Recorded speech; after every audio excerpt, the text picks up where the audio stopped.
Les Algériens ont éprouvé un profond désespoir face à la guerre, convaincus qu'elle n'améliorerait en rien leur sort sous le colonialisme français.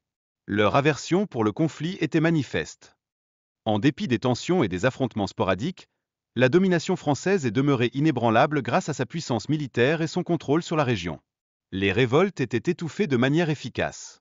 Craignant une insurrection algérienne, la France a intensifié son oppression à travers des lois strictes et un encadrement sévère dès le déclenchement de la guerre. Cela a accru l'angoisse au sein de la population algérienne. Le soutien français aux forces policières a accentué l'oppression en Algérie, rendant les conditions de vie insupportables. Ce climat de tension a exacerbé les conflits entre colonisateurs et colonisés. Dans ce contexte, la propagande allemande et ottomane a tenté de séduire les Algériens, les présentant comme des alliés.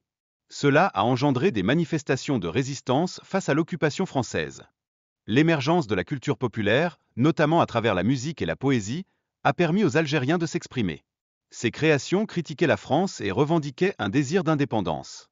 Des jeunes Algériens ont fui vers le Moyen-Orient pour rejoindre les forces ottomanes et allemandes, cherchant à s'opposer aux colonialistes français. C'est ainsi que débuta la résistance algérienne. La résistance s'est intensifiée avec des révoltes telles que celles de février et novembre, infligeant des pertes significatives aux forces françaises. Ces événements illustrent le désir d'indépendance des Algériens. En réponse à ces révoltes, la France a réagi par une répression brutale, commettant des atrocités contre la population. Cette violence a renforcé la détermination des Algériens à lutter pour leur liberté. Des figures marquantes, comme le cheikh Mohamed Kodr et Mohamed Bizerte, ont joué un rôle crucial dans la lutte pour l'indépendance. Leur engagement a inspiré de nombreux Algériens à se battre pour leur liberté. La conscription obligatoire des Algériens par la France durant la guerre a entraîné des pertes humaines massives, avec environ 200 000 Algériens contraints de servir dans l'armée française sur divers fronts. Parallèlement, la France a exploité les ressources agricoles et imposé des taxes sévères aux Algériens, aggravant leur situation économique. Cela a favorisé une résistance accrue ainsi que des mouvements d'insurrection contre l'occupant. Les pertes humaines en Algérie ont été dévastatrices, avec près de 56 000 décès et jusqu'à 90 000 blessés, un impact profond sur la société algérienne.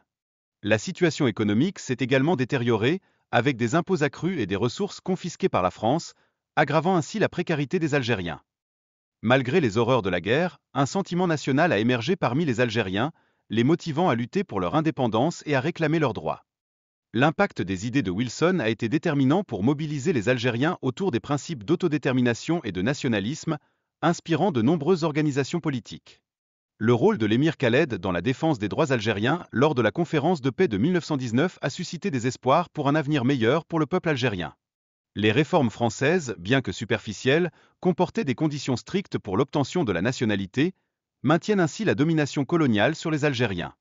Bien qu'un nombre croissant d'Algériens ait obtenu le droit de vote, la majorité des sièges restait réservée aux Français et colons, créant une inégalité criante et suscitant des revendications pour une représentation équitable. Ces réformes ont également renforcé les divisions religieuses entre électeurs musulmans et français, accentuant les inégalités. Ce système a conduit à la marginalisation des Algériens dans les instances décisionnelles. Enfin, les conséquences de la guerre mondiale ont renforcé le sentiment national algérien, entraînant une résistance croissante contre l'oppression coloniale et facilitant l'émergence de nouveaux leaders et mouvements politiques en Algérie.